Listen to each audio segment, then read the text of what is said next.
अस्सलाम वालेकुम guys, how are you. हम HSC जॉब इंटरव्यू प्रिपरेशन कर रहे थे।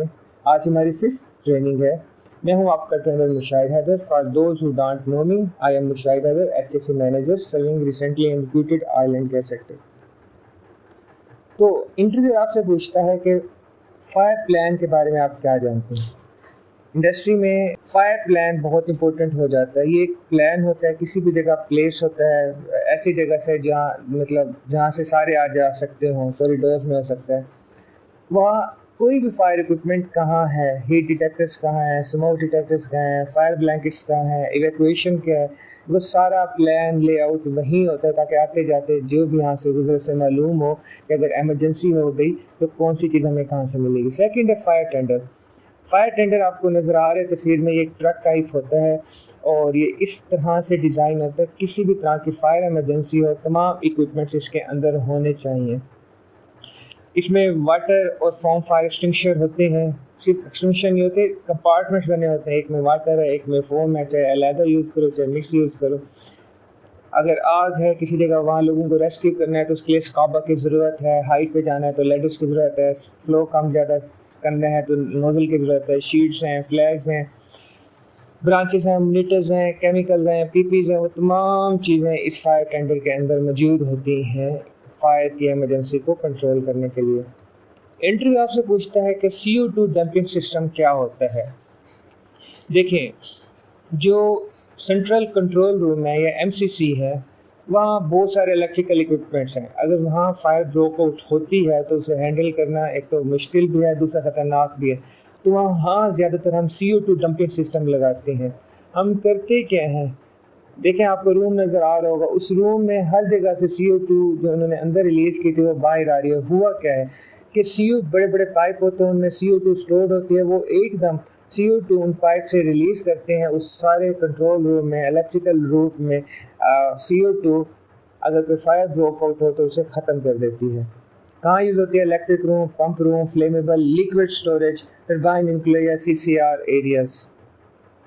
इंटरव्यू आपसे पूछ सकता है कि बताओ कि कैस्केड ब्रीथिंग एयर सिस्टम क्या है।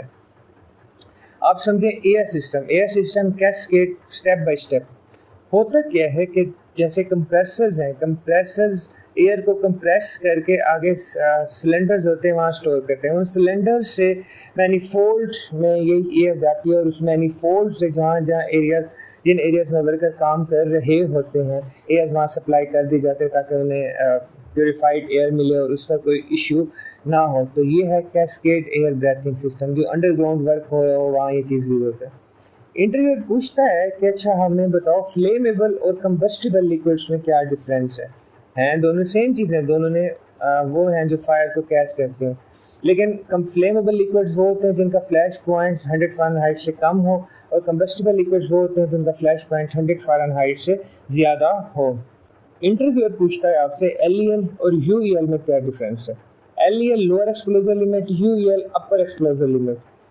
देखें, H2S है, एक फ्लेमेबल गैस है। अगर थोड़ी सी हो इस रूम में तो वो जलेगी नहीं जलेगी, वो कम से कम क्वांटिटी जिससे इग्निशन हो जाए उस गैस की, वो होती है LEL।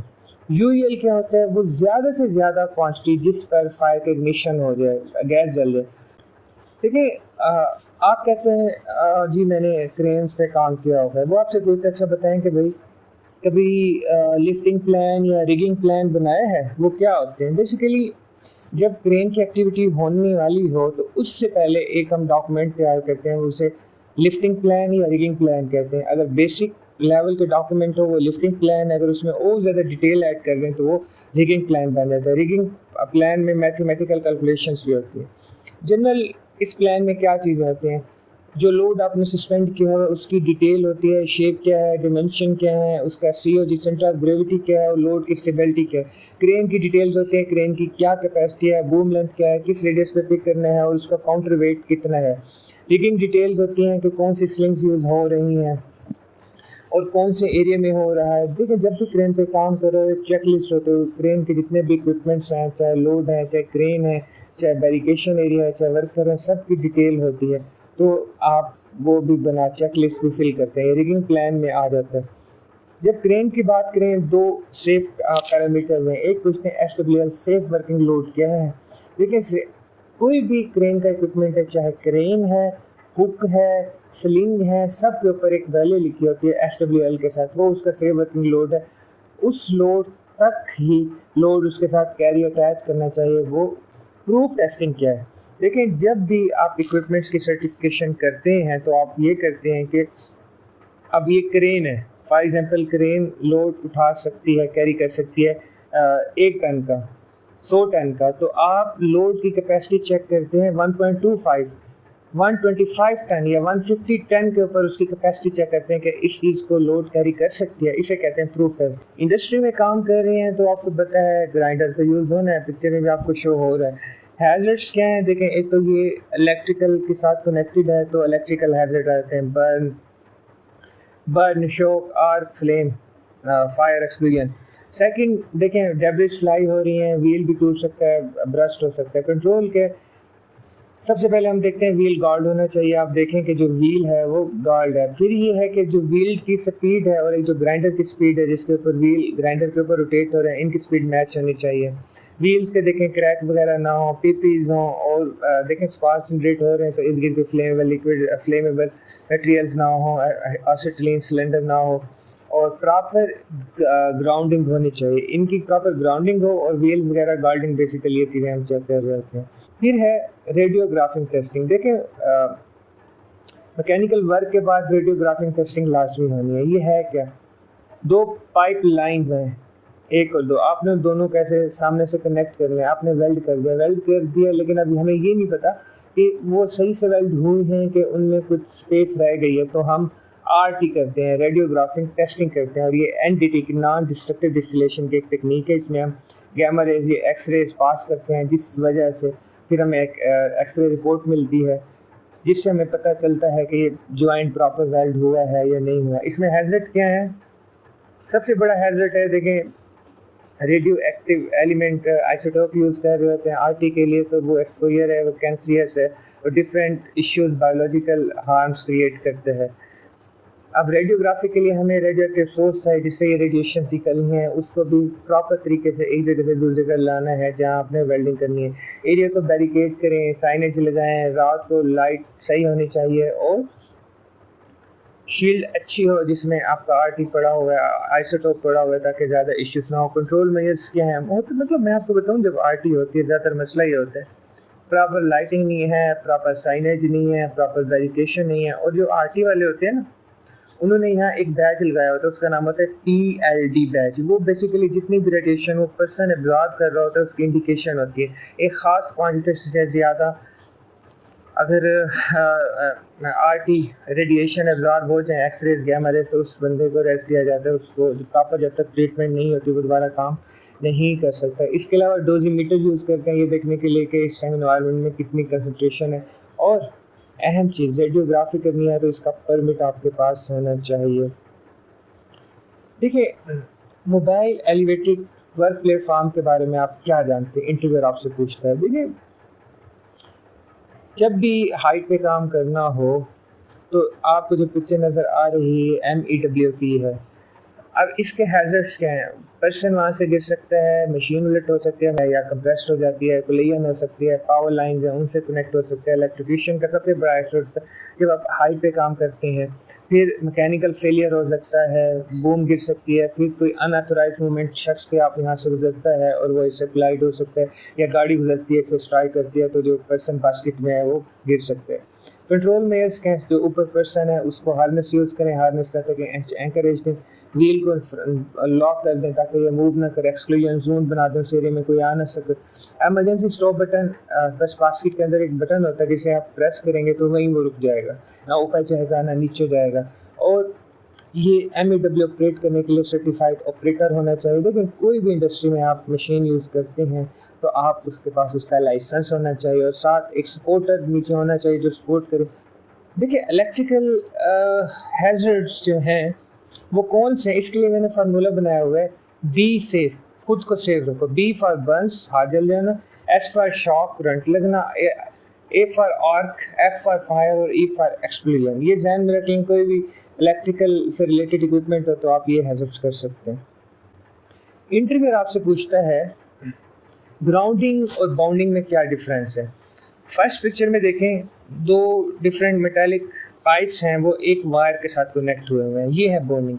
होता यूँ है, किसी भी वजह से अगर एक में करंट ज़्यादा प्रोड्यूस हो जाए, तो एक जैसी चीज़ें हैं तो शॉक लग सकता है। हम एक दरम्यान में वायर लगा देते हैं जिससे स्पार्क और जिससे वो जो स्पार्क होता है वो डिस्ट्रीब्यूट हो जाता है, वो नहीं लगता। ग्राउंडिंग क्या है? ग्राउंडिंग बेसिकली आप मोटर देखें, मोटर के साथ एक वायर कनेक्ट करके उसे ज़मीन में अर्थ कर दिया गया। ये क्या हुआ है, बेसिकली जो भी करंट आएगा, जो भी करंट फॉल्ट करंट प्रोड्यूस होगा वो अर्थ में चला जाएगा। ग्राउंडिंग में उस इक्विपमेंट को अर्थ के साथ कनेक्ट कर देते हैं और बाउंडिंग में उन इक्विपमेंट्स को आपस में कनेक्ट कर देते हैं ताकि जो करंट है वो इक्वली डिस्ट्रीब्यूट हो जाए, स्टैटिक चार्ज बिल्डअप ना हो। देखिए, शॉर्ट सर्किट और ओवरलोडिंग में क्या डिफरेंस है।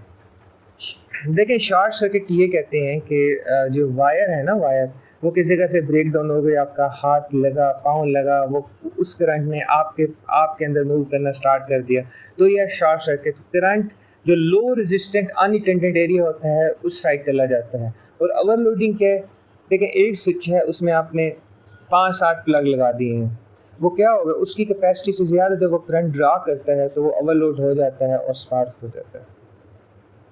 अच्छा, जब भी हम इलेक्ट्रिकल हाई वोल्टेज या मीडियम वोल्टेज के साथ काम कर रहे होते हैं तो हमारी अप पीपीज डिफरेंट होते हैं। वो इंटरव्यू आपसे पूछता है कि जब आप इलेक्ट्रिकल के साथ काम कर रहे हैं तो आपकी पीपीज कौन सी होनी चाहिए। देखिए, अब जो रबर इंसुलेटेड ग्लव्स थे वो वोल्टेज रेटेड हैं, जो आपके कवरऑल सूट हैं वो आर्क रेटेड हैं, जो मैट्स हैं, इलेक्ट्रिकल वर्क मैट्स पे किया जाता है, मैट्स पे ठहर के, वो भी इंसुलेटेड हो, और जो फेस शील्ड है वो भी वोल्टेज रेटेड हो, और जो हेलमेट है वो भी इंसुलेटेड हो। वोल्टेज रेट का ये मतलब है, अगर आप एचवी सिस्टम के साथ काम कर रहे हैं तो उस हिसाब से वोल्टेज रेटेड हो, अगर एलवी के साथ आप काम कर रहे हैं तो उस हिसाब से वोल्टेज रेटेड हो। अच्छा, आप प्रोजेक्ट पे काम कर रहे हैं, कंस्ट्रक्शन साइट है, वहाँ इलेक्ट्रिकल के कौन से हैज़र्ड हैं।